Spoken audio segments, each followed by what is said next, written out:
എല്ലാവർക്കും ഐശ്വര്യപൂർണമായൊരു നല്ലൊരു പുതുവർഷം നേർന്നുകൊണ്ട് ഇതൾ കിച്ചണിലേക്ക് എല്ലാവർക്കും സ്വാഗതം.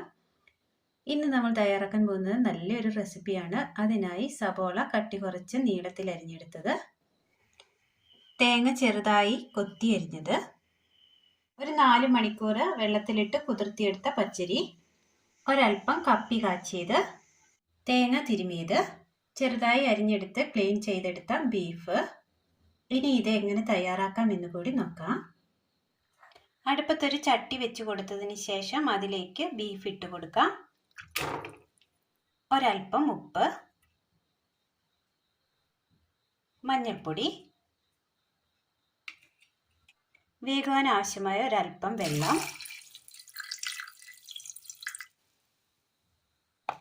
നന്നായി ഒന്ന് ഇളക്കി കൊടുക്കാം. ഇനി ഇത് മൂടി വെച്ച് വേവിച്ചെടുക്കാം.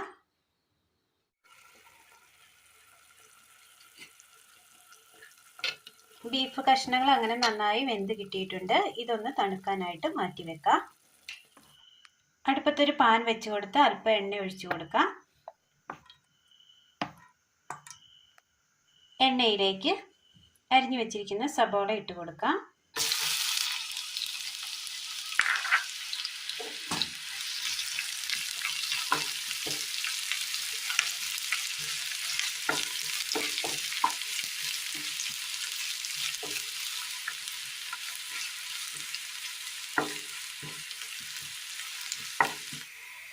ഉള്ളി ഒന്ന് വാടി വന്നിട്ടുണ്ട്. ഈ വാടി വരുന്ന സമയം ഇതിലേക്ക് ചതച്ച് വെച്ചിരിക്കുന്ന ഇഞ്ചി ചേർത്ത് കൊടുക്കാം.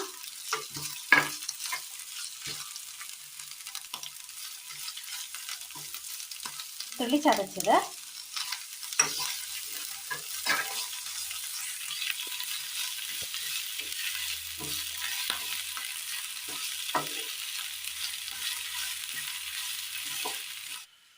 ഉള്ളി നല്ലതുപോലെ മൂത്ത് വന്നിട്ടുണ്ട്. ഉള്ളി കോരി മാറ്റാം. മിക്സിയുടെ ജാർ എടുത്തതിന് ശേഷം അതിലേക്ക് വേവിച്ച് വെച്ചിരിക്കുന്ന ബീഫ് കഷ്ണങ്ങൾ ഇട്ട് കൊടുക്കാം. ഇനി ഇതൊന്ന് അടിച്ചെടുക്കാം. ബീഫ് കഷ്ണങ്ങൾ നന്നായി ഒന്ന് ചതച്ചെടുത്തിട്ടുണ്ട്. ഉള്ളി മൂപ്പിച്ചെടുത്ത അതേ പാനിൽ തന്നെ മല്ലിപ്പൊടി ഇട്ട് കൊടുക്കാം. മുളക് പൊടി, 1.5 സ്പൂൺ മുളക് പൊടി എടുത്തിട്ടുണ്ട്. നല്ല എരിവിൽ തന്നെയാണ് ഇത് തയ്യാറാക്കുന്നത്. മീറ്റ് മസാല, മഞ്ഞൾപ്പൊടി,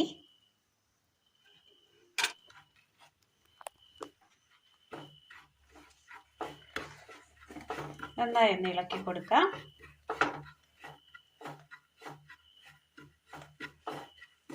ഇതിലേക്ക് ഒരൽപ്പം കുരുമുളക് പൊടി കൂടി ചേർത്ത് കൊടുക്കാം.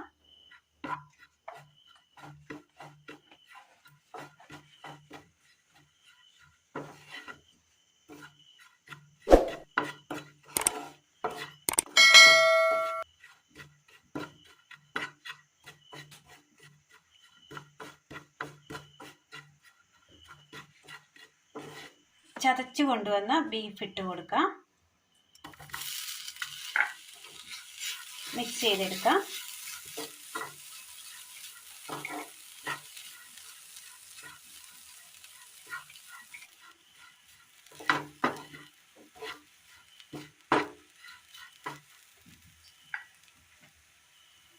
ഇനി ഇതിലേക്ക് വഴറ്റി വെച്ചിരിക്കുന്ന സബോള കൂടി ചേർത്ത് കൊടുക്കാം.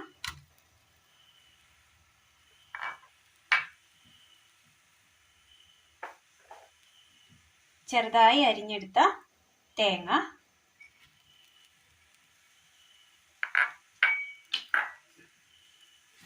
നന്നായി മിക്സ് ചെയ്യാം.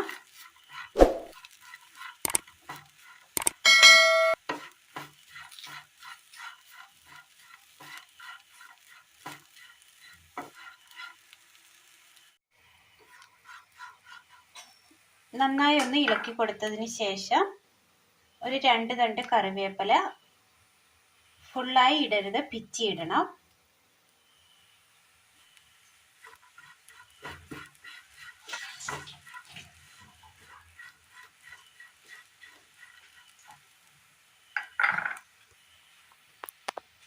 ഇനി ഇതിലേക്ക് ഒരല്പം വെള്ളം ഒഴിച്ചു കൊടുക്കാം. ചൂടുവെള്ളമാണ്. ചൂടുവെള്ളം ഒഴിച്ചതിന് ശേഷം നന്നായി ഒന്ന് മിക്സ് ചെയ്തെടുക്കണം.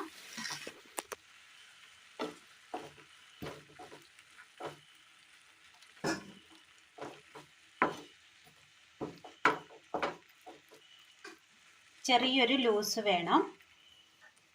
നന്നായി ഒന്ന് തിളയ്ക്കാൻ വെക്കാം. നന്നായി ഒന്ന് തിളച്ച് വന്നിട്ടുണ്ട്. ഇറച്ചിക്ക് ആവശ്യമായ ഉപ്പ് നമ്മൾ ചേർത്ത് കൊടുത്തിരുന്നു. ഇത് മസാലയ്ക്ക് ആവശ്യമായ ഉപ്പ് ചേർത്ത് കൊടുക്കാം.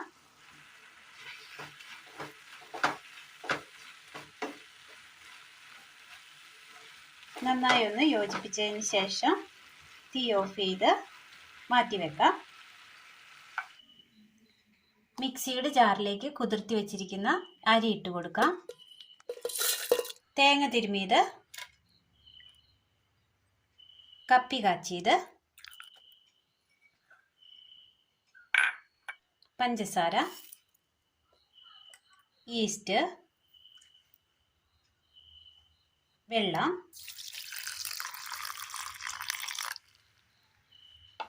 അരച്ചെടുക്കാം. ഒരു പാത്രത്തിലേക്ക് അരച്ചു കൊണ്ടുവന്ന മാവ് ഒഴിച്ചു കൊടുക്കാം.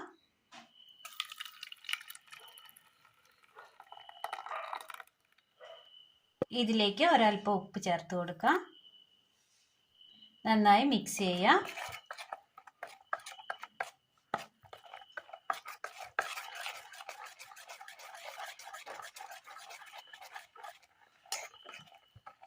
പുളിക്കാനായി മൂടി വെച്ച് കൊടുക്കാം. മാവ് നല്ലതുപോലെ പുളിച്ച് പൊങ്ങി വന്നിരുന്നു. നന്നായി ഒന്ന് ഇളക്കി കൊടുത്തിട്ടുണ്ട്.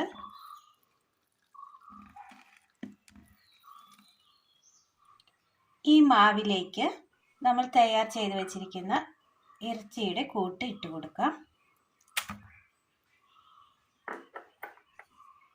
നന്നായി മിക്സ് ചെയ്തെടുക്കാം.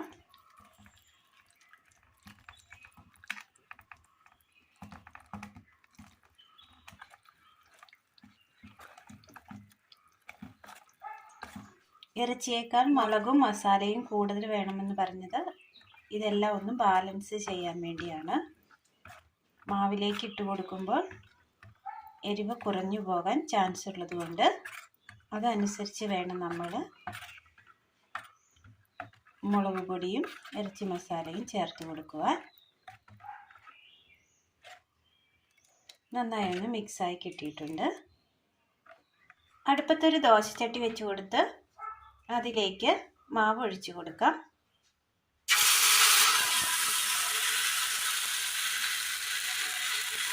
മൂടി വെച്ച് വേവിച്ചെടുക്കാം. നന്നായി വെന്ത് കിട്ടിയിട്ടുണ്ട്.